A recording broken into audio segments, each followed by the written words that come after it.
우리 함께 인사 나눕니다. 보고 싶었습니다. 천사를 보는 듯 반갑습니다. 우리는 한 가족입니다. 제가 지난 주일에 어디 녹동에 있는 어떤 식당을 들렸습니다. 그 식당이 어느 교인 집사님이란 걸 제가 알고 갔습니다. 그런데 주일에 문을 열었더라고요. 그래서 혹시 이 양반이 교회 안 갔다냐 하고 제가 어떻게 교회는 어떻게 하셨어요? 일부 예배 갔어요. 그래요. 일부 예배가 있는 교회입니다. 그러면서 그래도 참 대단하시다고 그랬더니 뭐라고 하시냐, 목사님, 주일 아니면 주일은 자기가 오히려 기다려진답니다. 아무리 식당을 해도. 왜요? 장롱석에 있는 옷, 이쁜 옷을 언제나 한번 입어보겠습니까? 주일에 교회 갈 때나 한번 입어보는데 얼마나 기쁜지 모릅니다. 자기는 이렇게 차려입고 예배 가는 그 시간이 가장 행복한데 내가 왜 안 가겠습니까? 아무리 바빠도 자기는 교회 갑니다. 이렇게 말씀하시더라고요. 참, 그래서 제가 은혜가 됐습니다. 여러분, 이런 마음으로 항상 교회 오시기 바랍니다. 오늘은 종료주일입니다. 그리고 이번 주는 무슨 주일입니까? 우리 주님이 십자가의 순환을 당하신 고난주간입니다. 이 종료주일이란 어떤 이름인지 여러분이 아시지요? 예수님께서 예루살렘에 입성하실 때 사람들은 종려나무 가지를 흔들며 호산나 다윗의 자손이여 우리를 구원하소서 외쳤습니다. 다윗 같은 위대한 왕이 다스렸던 그 시대 다시 오기를 기대하는 것입니다. 그리고 또 약속하신 메시아 다윗의 자손이 오셨다 고백하는 것입니다. 지난주에 예루살렘 성전에서 하신 일 여러분 기억하시죠? 비둘기 파는 자들 상과 돈 바꾸는 자들의 의자를 둘러부신 주님, 이 사건을 나누었습니다. 여러분, 그 사건으로 인해서 대제사장들과 서기관들 그리고 로마 제국까지 합세해서 예수님을 죽이기로 작정하게 됩니다. 이것이 사실 밖으로 드러난 결정적인 원인입니다. 하지만 더 중요한 것이 있습니다. 이것은 겉으로 드러난 사건일 뿐이고 중요한 것은 구약에서 예언하신 말씀이 이루어졌다는 것입니다. 예언한 대로 예수님은 메시아로 이 땅에 오셨습니다. 여러분, 스가랴 9장 9절에 말씀합니다. 예수님의 예루살렘 입성하신 모습입니다. 시온에 따라 크게 기뻐할지어다. 예루살렘에 따라 즐거이 부를지어다. 보라, 내 왕이 내게 임하시나니 그는 공의로우시며 구원을 베푸시며 겸손하여서 나귀를 타시니 나귀의 작은 것 곧 새끼 나귀니라. 여러분, 이 마태복음 21장을 보면 예수님께서 예루살렘에 가까이 가서 벳박에 이르렀을 때 나귀 새끼를 풀어왔다라고 하셨습니다. 그런데 벳박에가 어디 있는가? 이걸 우리가 잘 봐야 됩니다. 벳박에는 예루살렘 올라가는 길에 있습니다. 그러면 그냥 올라가다가 거기서 끌려서 타면 될 것 아닙니까? 왜 그런데 끌고 와라, 여기서부터 타자 했는가? 그것은 바로 방금 말했던 스가랴의 말씀을 이루어지기 위함입니다. 어디서부터? 여기서부터 예루살렘 경내가 시작되니까 분명히 여기서부터 나귀를 타야 된다. 예수님은 구약에서 예언하셨던 그 메시아가 바로 나다. 이것을 분명하게 보여주시기 위했던 것입니다. 6월절을 맞아 예수님께서 예루살렘에 입성하여 순환을 당하신 것 또한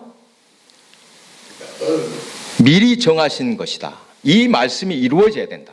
본문 31절에 말씀하시지 않습니까? 그때 예수께서 제자들에게 이르시되 오늘 밤에 너희가 다 나를 버리리라. 기록된 바 내가 목자를 치리니 양의 떼가 흩어지리라 하였느니라. 이것은 바로 스가랴 13장 7절의 말씀을 인용하신 것입니다. 여러분, 그런데 이 구약의 말씀을 방금 읽었던 이 말씀을 보면서 이것이 바로 예수님을 가리킨 것이라 예상했던 이들은 아무도 없었습니다. 그들이 그렇게 기다리던 메시아를 몰라보고 그 그 메시아를 죽일 것이라고는 상상도 할 수 없었을 것입니다. 그러나 하나님의 말씀은, 하나님의 그 언약은 너무나도 분명하게 성취되는 것을 봅니다. 사람들이 의도했든 의도하지 않았든지 간에 모든 사건은 단 하나도 빠지지 않고 모두 이루어졌습니다. 그리고 앞으로 이루어질 것입니다. 이것을 믿으시기 바랍니다. 성만찬을 마치시고 감람산으로 가셨을 때입니다. 제자들이 주님을 다 버릴 것이라고 하자 베드로가 말합니다. 뭐라고 합니까? 모두 주를 버릴지라도 나는 결코 버리지 않겠나이다. 그러자 그에게 말씀하십니다. 오늘 밤 닭 울기 전에 네가 3번 나를 부인하리라. 우리는 그 뒷일을 잘 알고 있습니다. 그렇죠? 결단코 주님을 버리지 않겠습니다. 그의 맹세는 겨우 몇 시간 후에 헛맹세가 되고 맙니다. 예수님께서 잡히시고 대제사장에게 끌려갔을 때 베드로는 따라갔습니까? 안 따라갔습니까? 베드로도 멀찍이 따라가면서 지켜보고 있었습니다. 그때 한 여종이 너도 갈릴리 사람이라 예수와 함께 있었다 이렇게 하자 모든 사람 앞에서 부인합니다. 첫 번째 부인했습니다. 네가 하는 말을 도무지 알지 못하겠노라. 다른 여종이 똑같이 두 번째로 말하자 또 부인했습니다. 그리고 곁에 있던 사람들이 이번엔 네 말투를 보니까 너 갈릴리 말씀을 하는 거 보니까 그 도당이다 이렇게 할 때 3번째로 부인하고 말았습니다. 여러분, 이런 베드로의 모습을 보면서 무슨 생각을 하셨습니까? 앞에서 그가 맹세했던 것, 야, 그거 다 거짓이었구나, 가식이었구나 이렇게 생각되십니까? 여러분이라면 어떨 것 같습니까? 베드로는 분명 진실한 마음으로 그렇게 다짐했을 것입니다. 그러나 이렇게 단호하고 진정성을 가진 결심도 정작 위기 앞에서는 소용없음을 베드로는 확실하게 보여줍니다. 이것이 나약한 인간의 모습 아니겠습니까? 아무리 다짐을 해도 위급한 순간이 닥칠 때를 보면 다 소용이 없습니다. 그렇다면 우리의 이 결심은 아무짝에도 쓸모가 없습니까? 결심하면 뭐돼? 맨날 어려움 당하면 무너지는데. 누군가는 인간을 결심 중독자라고 진단했습니다. 결심 중독. 인간은 결심하면서 스스로 대단한 사람인 것처럼 생각을 합니다. 혼자 만족합니다. 그러나 막상 실천한 사람 너무도 적습니다. 아마 결심대로 하는 사람 거의 없을 것입니다. 그러나 결심할 때만큼은 얼마나 행복합니까? 가장 어리석은 사람, 늘 결심만 하고 끝내는 사람이라고 말을 합니다. 그래봤자 무슨 소용이 있습니까? 행함이 없는 믿음 죽은 것이라는 말씀이 있듯이 작은 것이라도 실천할 때만 의미가 있습니다. 저도 자신을 돌아보면서 늘 반성을 하지만 여러분, 결심한 대로 사는 것이 참으로 어려운 것 같습니다. 고난주간에 십자가를 앞에 둔 우리 주님을 생각해 봅니다. 예수님께서는 우리와 똑같은 인간의 몸으로 이 땅에 오셨습니다. 하나님의 아들이시니 고통도 두려움도 모르실 것이다. 이것은 잘못된 것입니다. 십자가를 앞에 둔 주님은 우리가 겪는 두려움과 아픔을 똑같이 겪으셨습니다. 그러므로 우리의 약함도 잘 아십니다. 지금 베드로가 아무리 다짐을 해봐도 위급한 순간 나부터 살고 보자, 그런 위급한 상황에서는 어쩔 수 없이 주님을 부인할 것이다. 이것도 아십니다. 그렇다면 이렇게 연약한 인간이기 때문에 어떤 다짐이나 결단도 다 소용없다는 뜻입니까? 그럴 수는 없습니다. 마가복음 10장 32절 이후에 예수님께서 예루살렘으로 가실 때 여리고 성에서 있었던 일 기록되어 있습니다. 예루살렘에서 대제사장들과 서기관들에게 넘겨져 능욕을 당하고 침뱉으며 채찍질하고 그들이 죽일 것과 또 사흘 만에 살아나실 것을 제자들에게 알려주십니다. 얼마나 심각한 말씀입니까? 그러나 제자들은 그것을 가볍게 듣습니다. 자신들이 믿는 메시아는, 예수님은 결코 그런 죽음을 맞을 리가 없다고 여기는 것입니다. 세베대의 아들 야고보와 요한, 예수님께 자기들이 구하는 바를 들어달라고 말합니다. 예수님께서 말씀하십니다. 너희에게 무엇을 하여 주기를 원하느냐? 그러자 이렇게 요구합니다. 주의 영광 중에서 우리를 하나는 주의 우편에 하나는 좌편에 앉게 하여 주옵소서. 이게 뭔 소리입니까? 예수님께서는 자신이 어떻게 죽임당할 것인지를 말씀하시는데 그것은 전혀 관심이 없습니다. 그들은 엉뚱한 요구를 하고 있습니다. 그런 대화 후에 이번에는 여리고성에서 나가실 때 맹인 거지 바디메오를 만난 사건이 기록되어 있습니다. 여러분, 이 바디메오 사건 잘 아시죠? 물 위에 에워싸인 저분이 나사렛 예수시다, 그 말을 듣고 바디메오가 외칩니다. 다윗의 자손 예수여, 나를 불쌍히 여기소서. 그러자 무리가 조용히 하라고, 야 너 조용히 해 했지만 더욱 소리 질러서 다윗의 자손 예수여, 나를 불쌍히 여기소서 외칩니다. 그때 예수님이 그를 부르시자 맹인 거지 바디메오는 겉옷을 내버리고 뛰어 일어나 예수님께 달려왔다고 했습니다. 이때 예수님은 앞에서 제자들에게 하셨던 똑같은 질문을 하셨습니다. 뭐라고 하셨습니까? 내게 무엇을 하여 주기를 원하느냐? 무엇을 해주기를 원하는가? 아니, 지금 맹인 거지의 소원, 당연할 것입니다. 소원이 뭐겠습니까? 바디메오는 선생님이여 보기를 원하나이다, 분명하게 말합니다. 그런데 여러분 여기서 잘 생각해 보십시오. 맹인이면서 또 거지인 바디메오가 이렇게 요구할 수도 있습니다. 지금 뭐 때문에 이 사람이 먹고 살고 있습니까? 구걸해야 먹고 살고 있다, 이것만 생각한다면 썽썽한 사람이면 구걸할 수 있습니까? 없습니까? 오히려 눈을 뜨면 먹고 살 길이 막막해집니다. 그래서 눈을 뜨는 것이야 내버려 두고 당신이 가진 것이나 아낌없이 주고 가라고 할 수도 있습니다.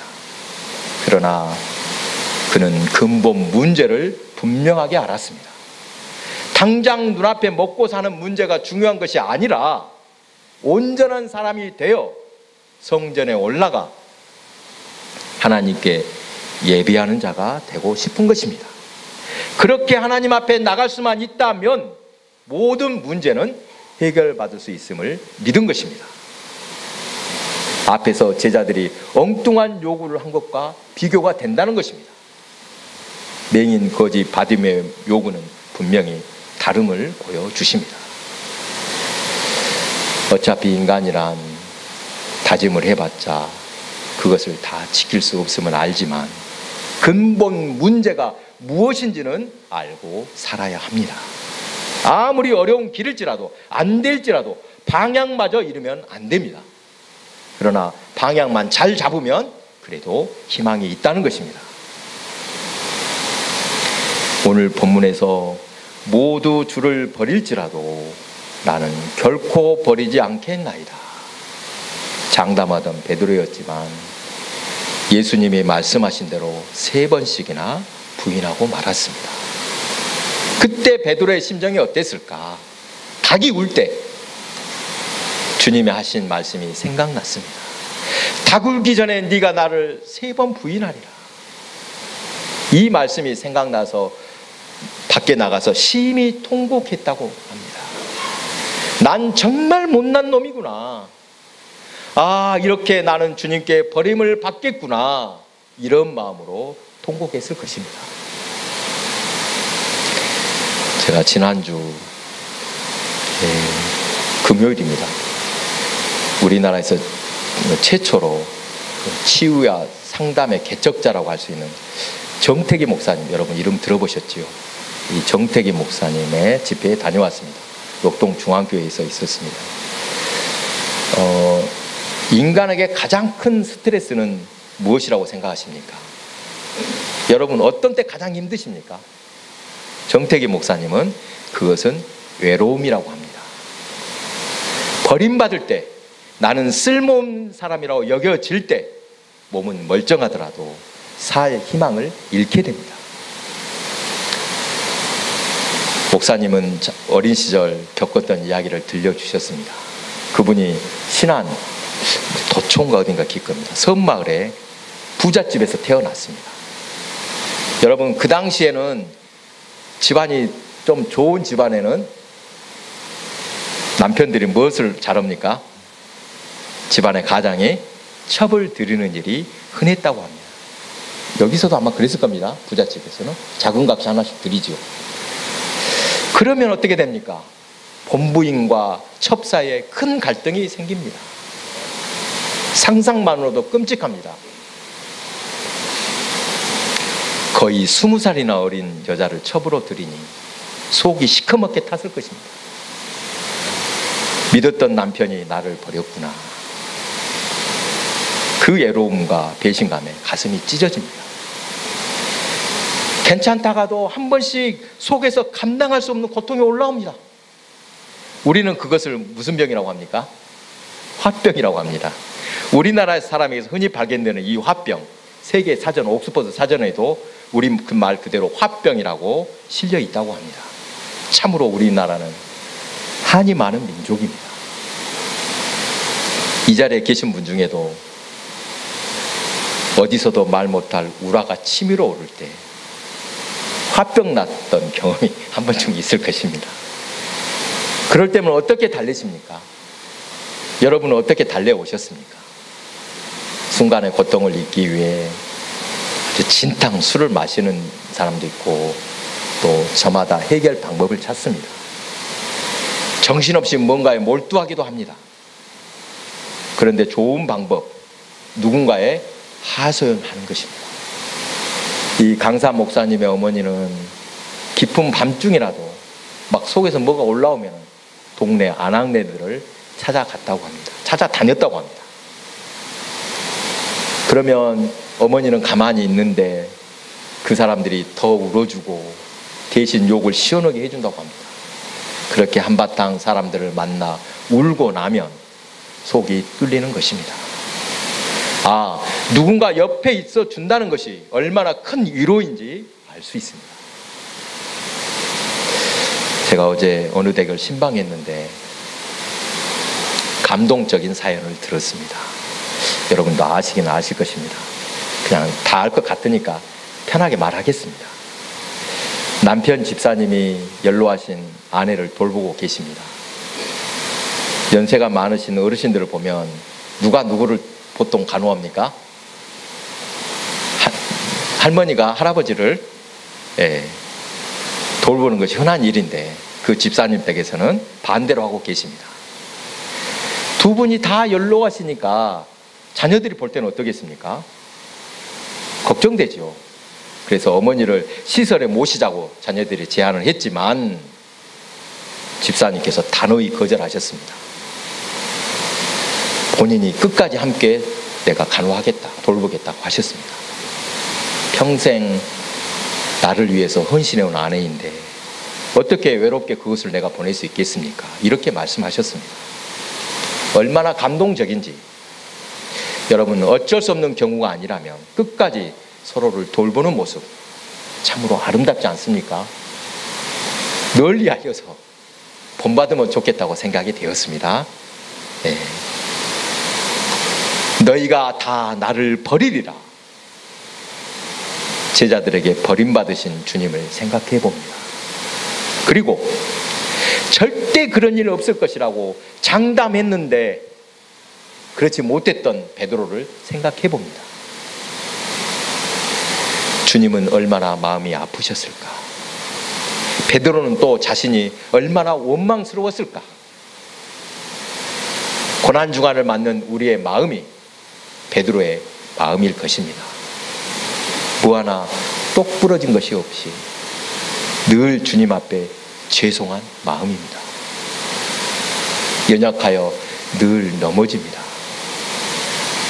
아무리 다짐을 해도, 아무리 큰 은혜를 체험하고 그 은혜를 고백해도 돌아서면 금방 잊어버리고 딴 길로 가는 모습, 우리 자신들의 모습이 아니겠습니까? 이런 모습이 참으로 부끄럽습니다. 그래서 자꾸만 자신이 밉습니다. 그런 자신의 모습이 싫어집니다. 그러나 여러분, 주님은 우리를 아십니다. 베드로가 부인할 것을 잘 아시는 주님께서는 베드로를 내치시기보다는 오히려 그의 연약함을 품어주셨습니다. 같은 상황을 누가복음은 이렇게 말씀합니다. 똑같은 사건인데 이 말씀이 있습니다. 누가복음 22장 31절 32절 말씀입니다. 시몬아 시몬아 보라 사탄이 너희를 밀가부르듯이 하려고 요구하였으나 그러나 내가 너를 위하여 내 믿음이 떨어지지 않기를 기도하였노니 너는 돌이킨 후에 내 형제를 굳게 하라. 베드로의 연약함을 이해하신다는 것입니다. 나 알고 있다. 그것을 이미 아시고 베드로가 다시 설 수 있도록 기도하시겠다고 하셨습니다. 주님이 우리를 위해서 기도하신다는 것입니다. 그에게 용기를 불어넣으시는 주님의 이 깊은 배려의 말씀, 정말로 그를 끝까지 사랑하시는 말씀이 너무나도 감동적입니다. 우리가 배반하고 부인하고 딴 길로 가더라도 주님은 우리를 그냥 둘 수가 없다는 것입니다. 왜 그렇게 하십니까? 왜 그렇게 우리를 끝까지 돌보십니까? 택하신 백성이기 때문입니다. 우리는 주의 사랑하는 성도이기 때문입니다. 여러분, 사람이 이름 모릅니다. 아무리 가까운 사람에게도 버림받을 수 있습니다. 그러나 여러분, 세상이 다 나를 버린다 해도 주님께서는 우리를 내버려 두지 않으심을 믿으시기 바랍니다. 생각할수록 큰 은혜는 바로 이러한 은혜입니다. 그렇게 다짐해봤자 실수를 거듭하고 금방 물거품이 되는 헛맹세에도 주님께서는 끝까지 기다려주신다는 사실, 이것을 믿을 때 희망이 있습니다. 다시 강조합니다. 우리의 다짐이나 맹세는 주님의 말씀 앞에서 아무것도 아닐 수 있음을 알아야 합니다. 우리는 믿을 수 없는 존재들입니다. 얼마나 많이 경험했습니까?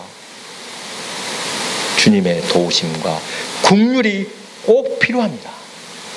우리는 하나님의 은혜와 자비와 긍휼을 덧입어야만 합니다. 실패할 줄 알면서도 겸손하게 말씀에 순종할 이유가 바로 이것입니다.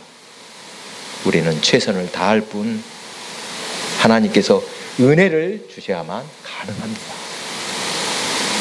하나님께서는 구하는 자에게 더 큰 은혜를 주십니다.